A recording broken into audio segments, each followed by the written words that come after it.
Olá, eu me chamo Rafael Barbosa. Eu vou apresentar a primeira parte da aula 3 do módulo 1. É a aula sobre fundamentos da etnobiodiversidade e etnoconservação, usos, conhecimentos e práticas de populações tradicionais, né? A etnobiodiversidade ela é um segmento da etnobiologia que estuda as relações entre os seres humanos e os animais, as plantas, os seres vivos de maneira geral e o meio ambiente que os rodeiam. Ela tem como eixo principal a cultura, que é quem determina as relações com esse meio, né? E, por exemplo, aqui no Brasil a gente tem uma cultura riquíssima, né? Com uma diversidade étnica enorme, né? Temos assim diversas populações indígenas, grupos étnicos distintos, populações de matrizes africanas, populações com origem de diversos países, que além da sua individualidade, ela forma um mix, né, de cultura que é dinâmico. Tá? E a etnobiodiversidade, esse segmento da etnobiologia, ela tem diversos conceitos. Eu gosto particularmente desse conceito do Antônio Carlos Diegues, que traz o seguinte: a etnobiodiversidade é a riqueza da natureza da qual participam os humanos, nomeando-a, classificando-a, domesticando-a, mas de nenhuma maneira nomeando-a selvagem e intocada. Pode-se concluir que a etnobiodiversidade pertence tanto ao domínio natural e do cultural, mas é a cultura como conhecimento que permite que as populações tradicionais possam entendê-la, representá-la mentalmente, manuseá-la e frequentemente enriquecê-la, né? Esse conceito ele mostra claramente essa posição da cultura, né, associada à relação humana com esse modo de vida relacionado com o ambiente em que vive, né? Então você vê que é uma via de duas mãos, que tanto a cultura quanto o ambiente ele determina modos de vida específicos de cada população, né? Essa relação estreita com a fauna, com a flora, com o ambiente, ela dá desde a sua origem da humanidade, né? E temos diversos registros, né, dessas relações, mas gostaríamos que tivesse mais, né? Porém, a história, né, ela conseguiu recuperar grande parte desse registro, mas muito está perdido, né? Eu fiz questão de trazer essa parte dessa relação com a fauna de um grupo que eu trabalho especificamente os crocodilianos, né? Então eu trouxe para cá essas duas primeiras imagens que representam bem essa relação, né? Desde ali do Antigo Egito, essa essa couraça, né, do crocodilo formando uma verdadeira armadura, né? Essa outra imagem temos moedas da época do Império Romano que tem ali a imagem de um crocodilo, né? O crocodilo do Nilo, que representa a importância desse animal para o período. Aqui do lado esquerdo, embaixo, temos o deus Sobek, né? Que é a figura humana com a cabeça de crocodilo, que era bastante cultuado. Mas aqui ao lado temos a imagem de crocodilos mumificados, embalsamados, que muitas vezes eram colocados juntos de múmias humanas também. E aqui, mais à direita, embaixo, temos a estatueta com a figura antroposomórfica, né, mostrando aqui a cabeça de um jacaré, que é lá na região de Santarém, na Amazônia brasileira, lá no Pará. E aqui mais à direita um sambaqui, né, conhecido pela maioria, e chegando mais aqui no nosso litoral, que são aglomerações de, de conchas calcárias, né, de moluscos, oriundos do uso humano, né, dessa alimentação humana desses produtos, né, que eram descartados e muitas vezes essas eras eram utilizadas como em rituais fúnebres, né? Então lá tem diversos registros, né, arqueológicos da ocupação humana, né, tantos ossos, outros registros da alimentação humana, né, registros fósseis humanos também, e que mostra essa íntima relação do ser humano com a fauna, né? Lá na Indonésia, ainda temos uma caça que ela é sustentável ainda, né, em algumas comunidades que é permitida pelo governo, onde comunidades fazem caça à baleia para o consumo próprio. Então, a sua fonte de proteína, uma boa parte vem dessas baleias. Então, eles caçam cerca de 2 baleias por ano e, por enquanto, ela permanece de forma sustentável. Tá? Outros Eu fiz questão de colocar aquela da baleia lá, porque a gente sabe que a caça da baleia, quando ela atingiu uma escala comercial, ela deixou de ser sustentável. E tem outros motivos também, né? É, dessa separação da caça comercial para sustentável, né? É, a baleia ela era aproveitada praticamente tudo, né? Ela era morta principalmente para a retirada do seu óleo, mas dela se aproveitava a carne para alimentação, os ossos para farinha e para a confecção de botões, barbatanas para fazer leques e espartilhos, e a sua língua, que era muito apreciada lá na Europa, né? Junto com a baleia também tivemos uma redução enorme da população de peixes-bois, né? Estou falando principalmente aqui no Brasil, que era também utilizado para extração de óleo, né, da sua gordura. E na Amazônia também a tartaruga da Amazônia foi alvo, né, desde as grandes navegações, de intensa exploração, tanto dos indivíduos quanto dos ovos, a produção de óleo para iluminação pública. Tá? Então, várias populações foram dizimadas nessa grande escala comercial. Tá? Tem outros exemplos clássicos também, super importantes, né? Desde a domesticação de animais, né? Que é algo que perdura milhares de anos, né? E que temos um exemplo clássico lá na Namíbia, por exemplo, que teve uma redução muito alta de populações de chita, porque elas acabavam invadindo, né, capturando animais de rebanho e os criadores acabavam matando a chita. Então, ONGs internacionais levaram esse projeto, né, de cães labradores para cuidar do pastoreio do gado e reduziram essa matança porque evitava com que a chita, né, que é um felino lá da África, fosse capturar esses animais, né? Então, um projeto super legal que está dando certo. Lá na Mongólia tem a questão da falcoaria, né? Que é muito intenso ainda hoje, né? Que era muito utilizado para espantar e para caçar lobos. E na China, o uso de mergulhões, né? Uma espécie local lá de mergulhões que era utilizada para pescar e o pescador retirava o peixe de sua boca, né? O mergulhão ele não conseguia engolir porque o pescador colocava uma argola em seu pescoço, retirava o peixe, depois tirava a argola e deixava o animal se alimentar. Quando a gente fala de domesticação de animais, as das plantas, elas têm outro mundo, né? Elas vêm primeiro e os estudos etnobotânicos, né, que é a parte da etnobiologia que estuda essa relação do ser humano com o conhecimento sobre as plantas e a sua relação, né? Ela mostra que esse conhecimento é riquíssimo e muito mais profundo, né, em termos quantitativos, né, de trabalhos sobre a etnobotânica. E eu fiz questão de trazer esse exemplo aqui, são sementes crioulas, né? O que são sementes crioulas? São sementes que foram selecionadas ao longo dos anos, né, entre gerações, que o produtor ele selecionava de acordo com seu interesse, né? Se ele queria espigas maiores, espigas com sabor mais adocicado, milhos que eram produzidos numa escala de tempo menor, milhos que aguentavam a seca extrema, milhos que aguentavam eventos naturais extremos, né? Então, solos pobres, escassez hídrica. Então, cada região, cada agricultor tem um grupo de sementes crioulas, né? Isso é no mundo inteiro, gente, dependendo da espécie de planta que ele cultiva. Ele tem as sementes que ele selecionou ao longo dos anos de acordo com a sua necessidade, de acordo com o clima da região, né? Aí eu gostaria de comparar um pouco com essa questão das sementes industriais, né? A questão do transgênico, que apesar de não ter sido comprovado problema na saúde, ele tem um problema social enorme, né? Porque você vai lá no mercado e compra aquela semente, né, transgênica que ela tem, não só a transgênica, eu estou falando algumas sementes de maneira geral, né? Que tem essa escala industrial. Você compra aquele grupo de sementes, né?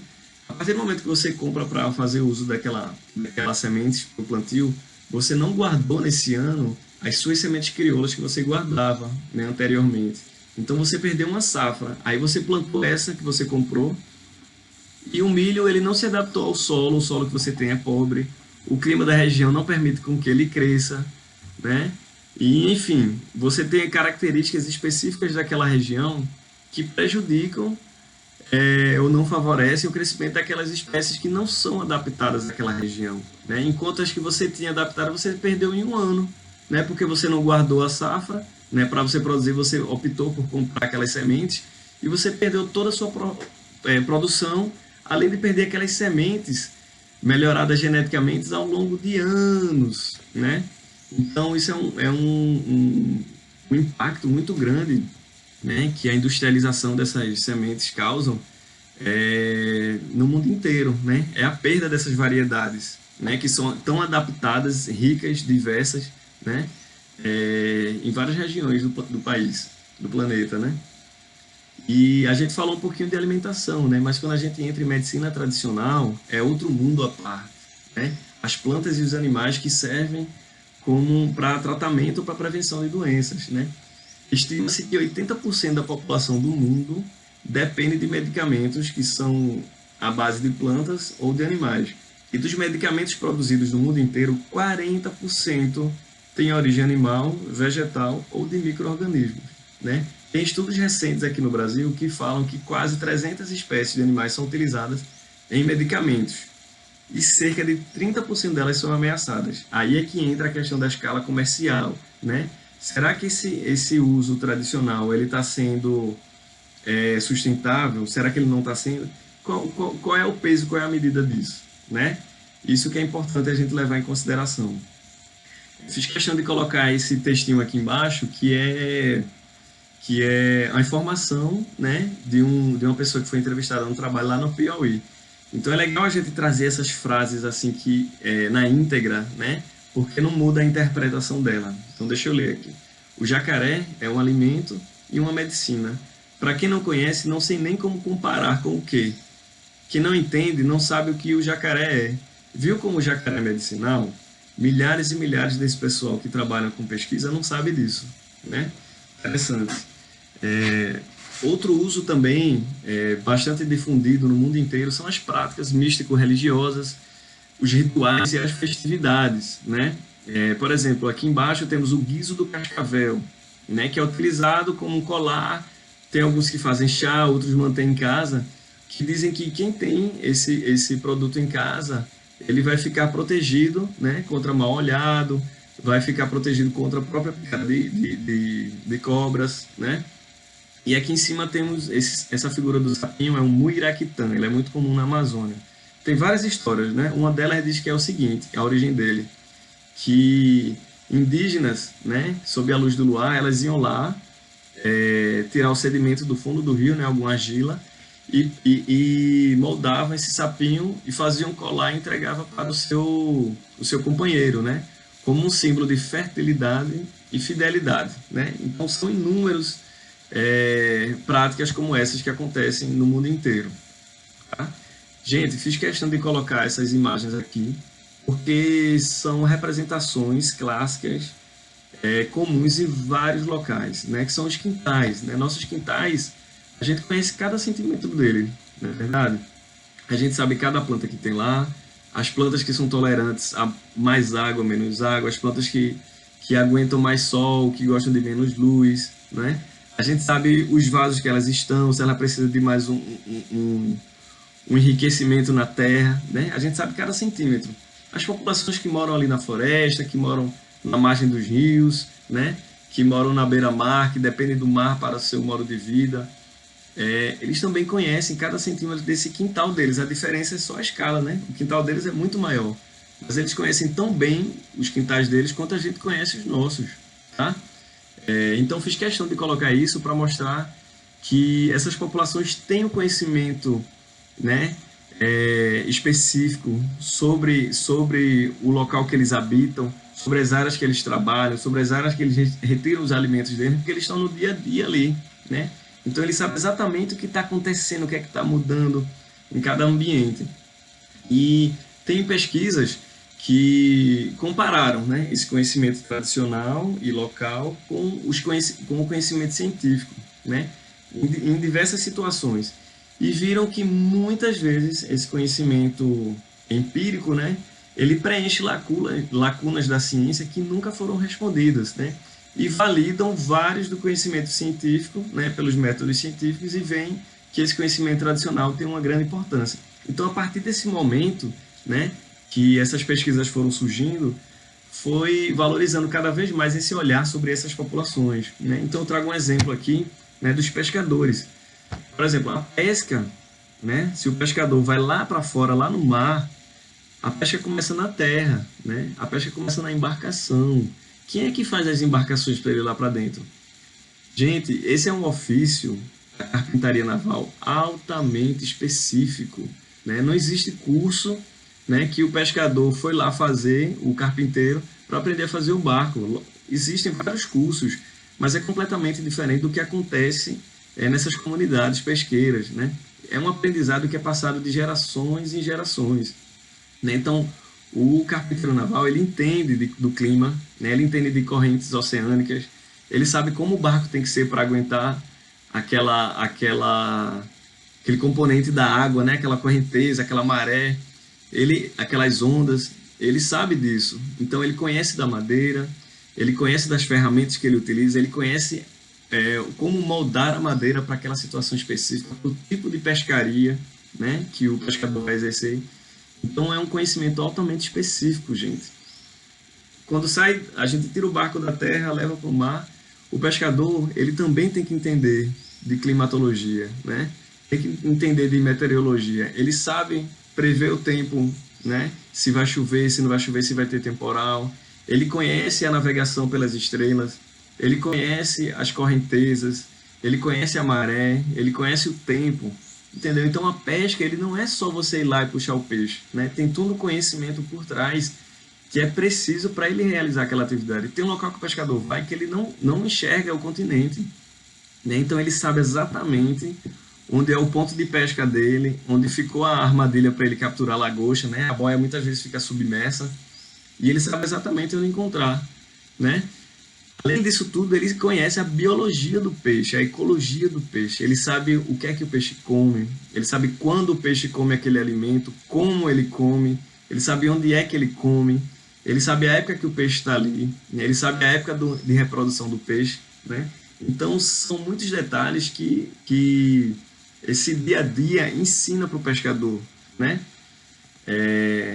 Então, ele conhece essas alterações que possam vir a ocorrer no ambiente.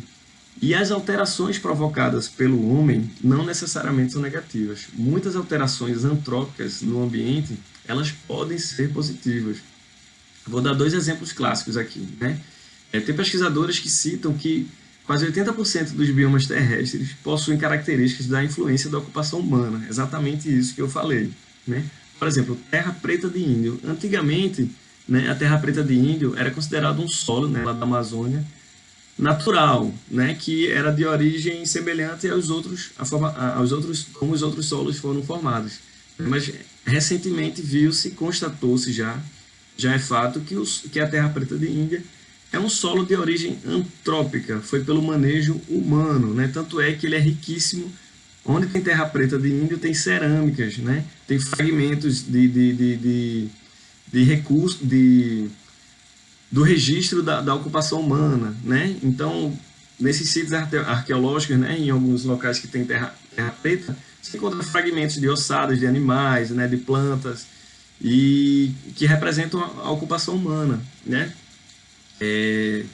Temos outro exemplo clássico que são os castanhais na Amazônia, né, que são áreas com grande concentração da árvore castanha do Pará ou castanha do Brasil, né, que vários pesquisadores determinam que essas áreas são de origem do manejo humano, né? Por exemplo, na época da produção da castanha, as populações vão lá, né? Essas comunidades vão lá, montam um acampamento para coletar essa castanha. Durante o seu acampamento, elas vão limpar o terreno para montar o acampamento.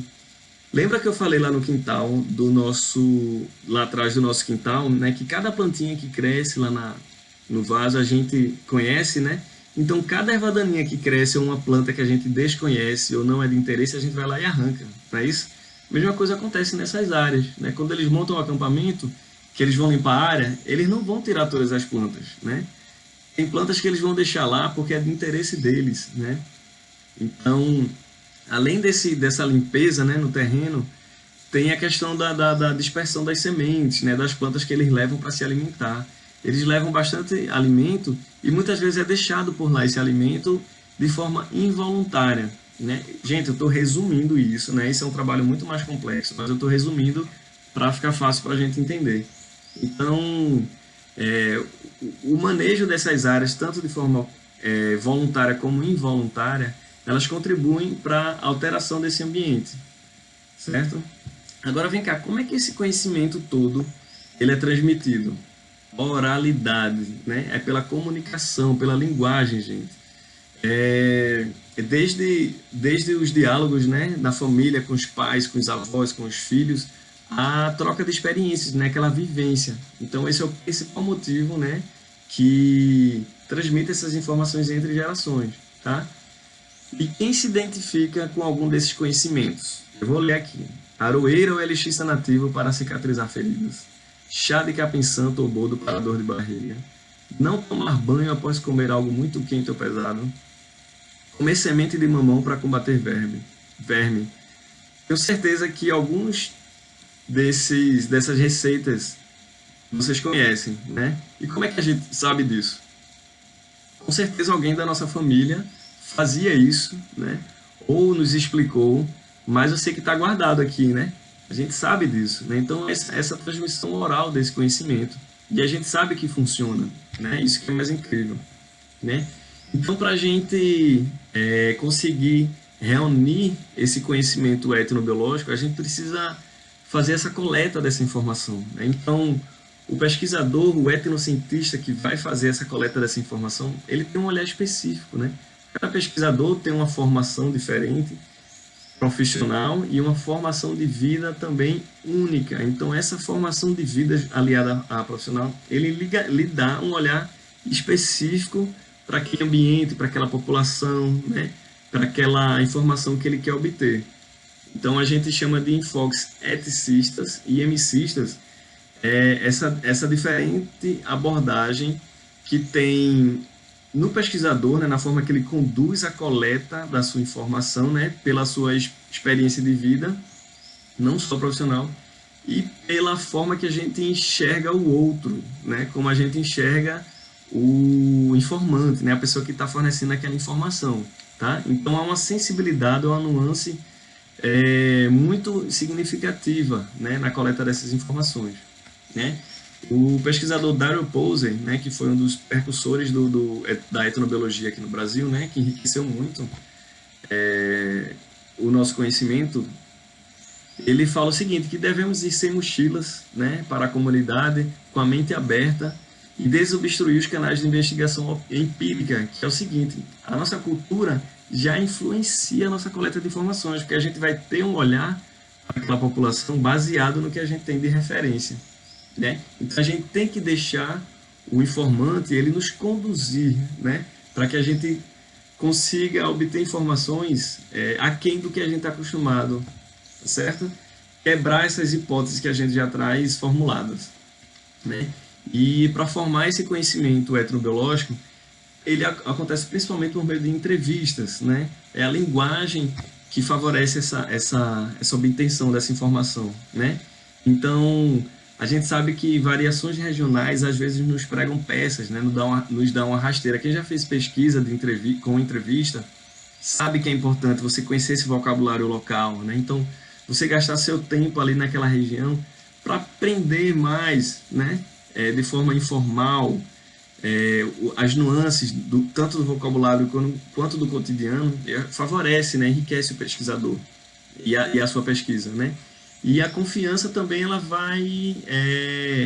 acontece com o tempo, né? A confiança ela é conquistada de acordo com o tempo, você ali com a comunidade, que é outro fator super importante, né? E ela também pode vir junto com indicações, né? Um informante indicando o outro até você alcançar aquela sua meta, né, de trabalho. E incluir essas pessoas na sua pesquisa, que é o que a gente chama de pesquisa participante, né? Que é contar com eles junto com a percepção deles na associação dessa pesquisa para a obtenção do resultado, né? Enriquece absurdamente o resultado do trabalho. Existem algumas metodologias, como eu falei para vocês, da linguagem, que favorecem essa captação da informação, né? Tem a linguagem oral e tem a linguagem por meio de desenhos, né? A cartografia social ela vem para trazer essa essa informação de maneira espacial, né? Para a gente que muitas vezes está ali com o informante, claro para ele, mas para quem está coletando a informação, está tudo solto no ar, né? Então, o mapeamento é uma ferramenta que traz isso, né? Ela faz com que o informante ele coloque ali, né, informações de área de vida, né, de ocorrência, de áreas de conflito. Então, ela traz uma riqueza enorme para fortalecer alguns pré-requisitos. Por exemplo, tem licenciamento ambiental que é exigido que você faça mapeamentos participativos para incluir no projeto, né, nas tomadas de decisão. Então, tem políticas públicas deveriam utilizar várias informações como essas metodologias para enriquecer as tomadas de decisão, né? Calendários sazonais também são exemplos disso, né? Que trazem essa questão da temporalidade, né? Pode ser de forma circular em mandalas, lineares ou em tabelas, né? Como a gente está acostumado a ver. E lá você coloca a temporalidade, né? Meses, ano, dias, clima, época de chuva, época de sol, época de enchente, de vazante, de maré alta, época de alta produtividade, época de ocorrência de espécies, né? Então, facilita na visualização do resultado e na compilação dessa informação. É super importante a gente registrar, né, essa informação, porque muitas vezes ela se perde, assim como as sementes crioulas. Outro exemplo clássico são os mapas cognitivos, muito utilizados na psicologia, né? Esses mapas, eles servem para a gente conhecer de forma rápida essa relação com esse ambiente, né, com esses seres, e o conhecimento deles com esse meio, né? Então, crianças conseguem dar resultados assim fantásticos por meio de desenhos, né? Pessoas que têm dificuldade na fala, que não sabem ler ou não sabem escrever também, essa metodologia pode ser aplicada de maneira fácil, com um resultado super promissor. E para fechar essa parte da aula, eu trago uma reflexão. A participação social pode ser considerada um mecanismo de valorização dos conhecimentos tradicionais e locais, assim como uma estratégia para a conservação da biodiversidade? Olá, eu sou Elinilza, vou agora finalizar a aula 3 do módulo 1, trazendo para vocês um olhar necessário para a conservação da natureza. Esse olhar ele é pautado na necessidade da comunhão entre conhecimento científico e o conhecimento tradicional. Nesse sentido, eu trago para aqui para vocês a etnoconservação, né? A etnoconservação ela tem como premissa essa união, né? Desse conhecimento tradicional e conhecimento científico defendido. E esses dois são de grande relevância na conservação dos ecossistemas. Essa ciência, ela tem como necessidade básica a participação, o compartilhamento, o pensar e o fazer juntos na manutenção dos aspectos ambientais, culturais e sociais. Esses aspectos, em nenhum momento, eles são mais ou menos. A importância é igual para todos. Todos têm grande relevância, grande importância nesse processo. É sabido que os povos tradicionais, isso de uma maneira geral falando, vêm contribuindo com o manejo, com a conservação da natureza, na conservação dos recursos naturais, né? Dentro dos seus territórios. E os valores, os afetos, o processo cognitivo, eles são, de uma maneira geral, coletivos e defendidos. Isso é muito interessante porque a natureza, a gente observa que a natureza faz parte da vida, do cotidiano, do dia a dia, né? Ela está dentro das pessoas, a natureza. E com isso, a gente eu trago aqui essa fala do Antônio Garcia Lute, que ele traz um dado legal sobre os pescadores, né? Da grandiosidade dessas pessoas, né? De retratar, de caracterizar o lugar, do ambiente, com informações climáticas, sazonais, sobre o dia a dia, do seu cotidiano, do seu bem viver nos seus territórios. Então, o Antônio ele diz assim, que os pescadores buscam o semblante e o olhar para onde ele corre, os traços que tem, a densidade, o tamanho e a forma das nuvens, ou como o vento joga com elas. Cada vento tem suas características únicas. O vento norte é um vento frio, escravo e brabo. O vento sul é amoroso, quer dizer suave, quente, acompanhado de orvalho, chuva fina. O vento leste, em geral, faz marolas no mar. E o vento oeste nunca é amoroso, por mais moderado que se apresente. O vento de noroeste pode fazer confusão durante o dia e vai morrendo de noitinha. Percebam, né, essa grandeza, essa delicadeza, essa grandiosidade nessas falas, né? De como a gente pode aprender, né, juntos, né? Como a gente pode estar compartilhando, né? E com isso valorizando esse conhecimento, né? Desses povos tradicionais. E a gente tem muitos exemplos, vários exemplos, né? De uma conservação, de um manejo e de uma conservação, né?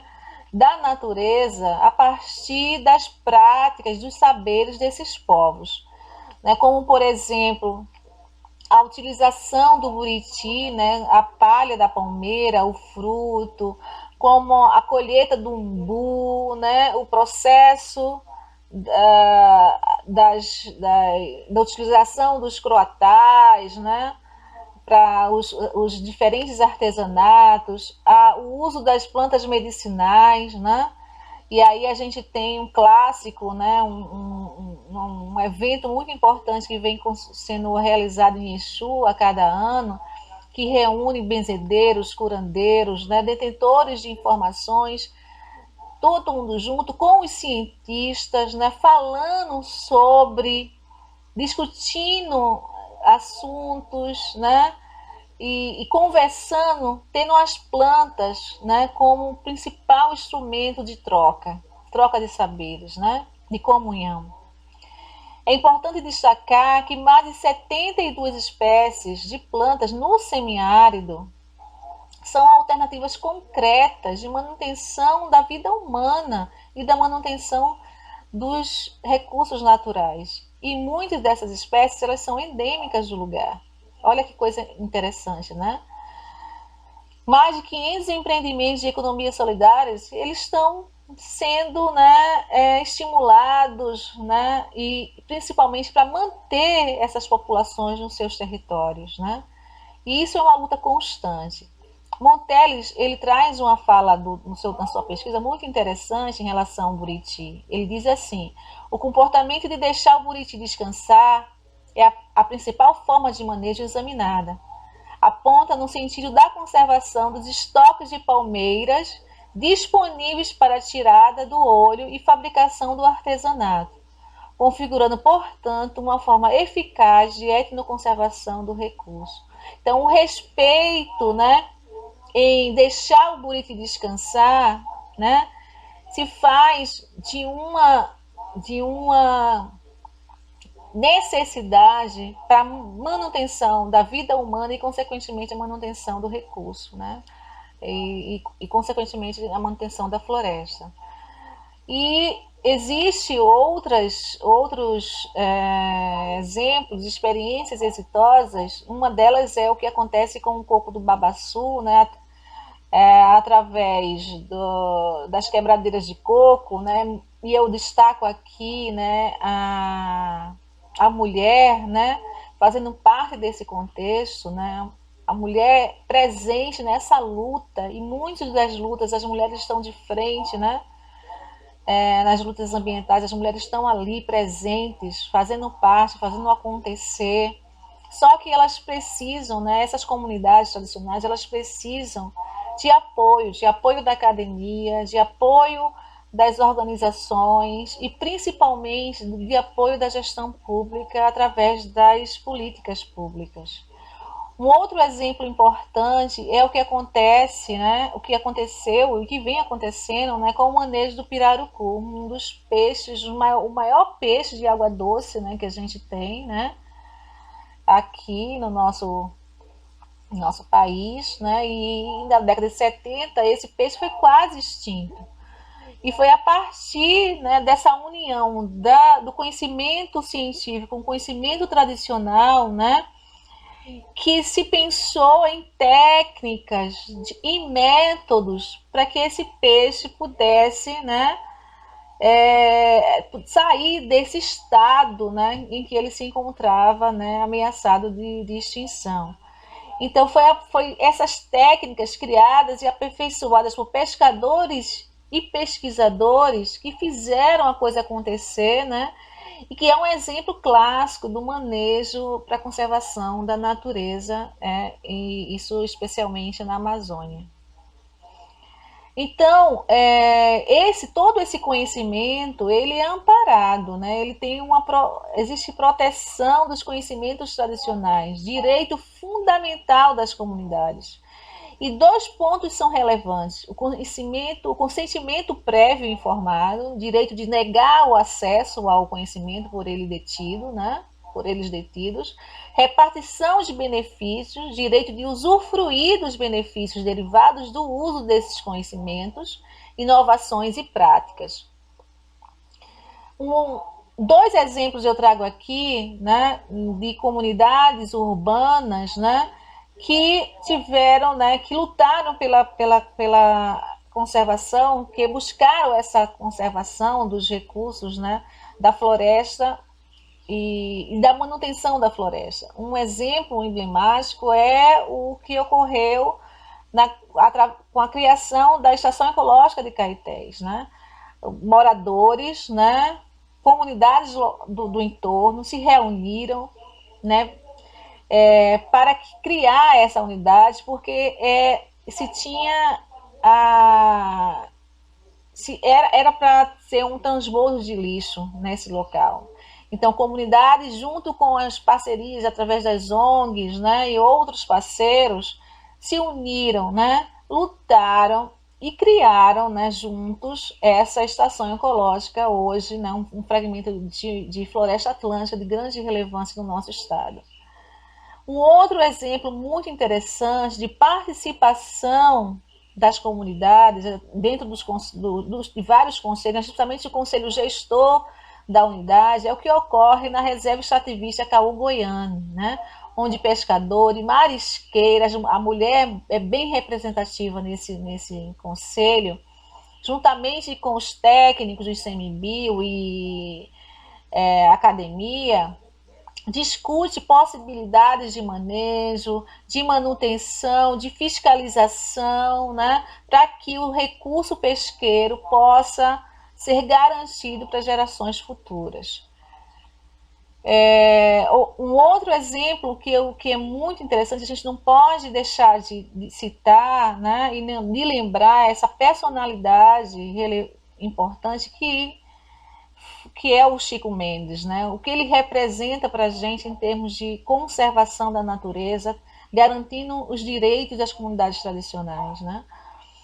Através da luta do Chico Mendes, da luta da sua comunidade, né, que surgiu conselhos, que surgiu organizações, né, em defesa dessa luta, né, em defesa dos seringais, né? Com isso, a gente tem as reservas extrativistas, né, que está amparada no SNUC, que é a Lei 9.985. Que tem objetivos básicos de proteger os meios de vida e a cultura dessas populações e assegurar o uso sustentável dos recursos naturais da unidade. E aí, tudo isso também está amparado dentro da CDB, que é a Convenção da Diversidade Biológica, né, que é um dos primeiros instrumentos a reconhecer formalmente que os conhecimentos, práticas e inovações dos povos indígenas e das comunidades locais são importantes para a conservação da biodiversidade. Esse instrumento criou a figura da repartição dos benefícios para os que querem acessar o conhecimento tradicional e estabeleceu também a figura do consentimento prévio fundamentado por parte dos detentores do conhecimento tradicional. É inegável, e a literatura traz isso, né, a importância importância desses conhecimentos tradicionais, né? Principalmente para a cura humana, né? É inegável essa importância desses saberes, né?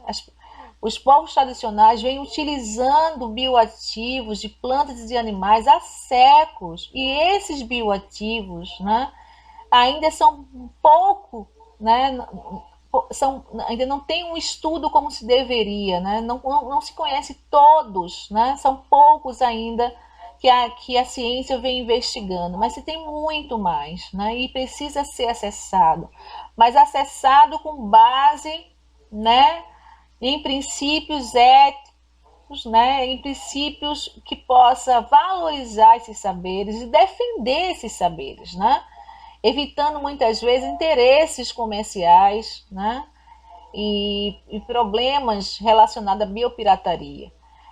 Mas a gente tem uma legislação, né, importante nesse processo, que é a Lei 13.123 de 2015, né, o acesso ao patrimônio genético e proteção e acesso aos conhecimentos tradicionais associados.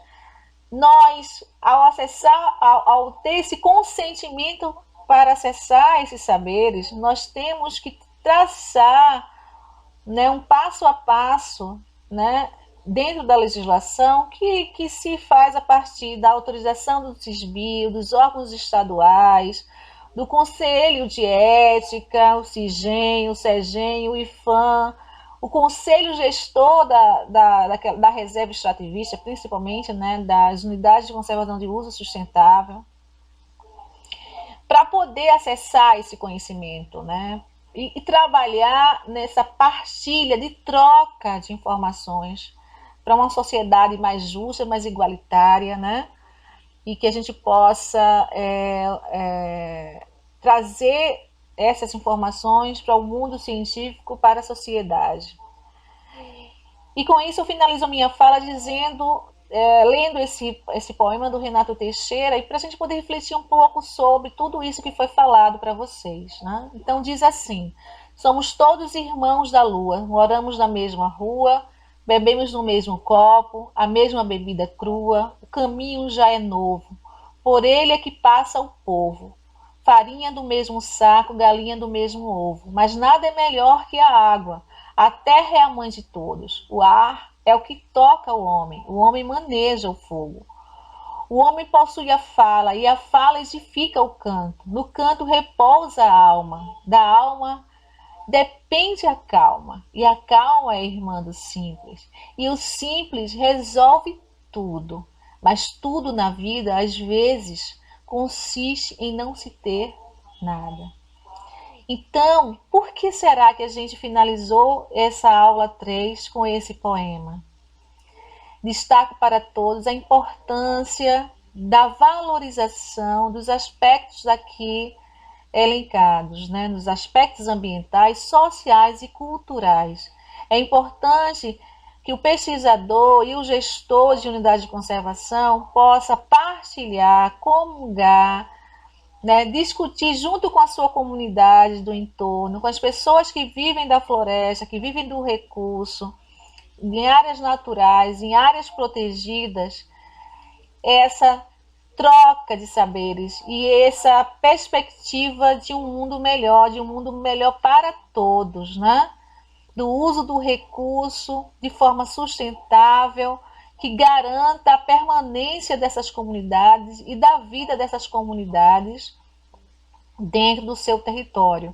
E, consequentemente, né, o respeito pela vida por todos os seres ali presentes naquele ecossistema. Então, aqui a gente traz para vocês a literatura e agradecemos, e em anexo tem um texto, seria interessante, né, se vocês puderem ler, vai ser bem proveitoso. Um grande abraço.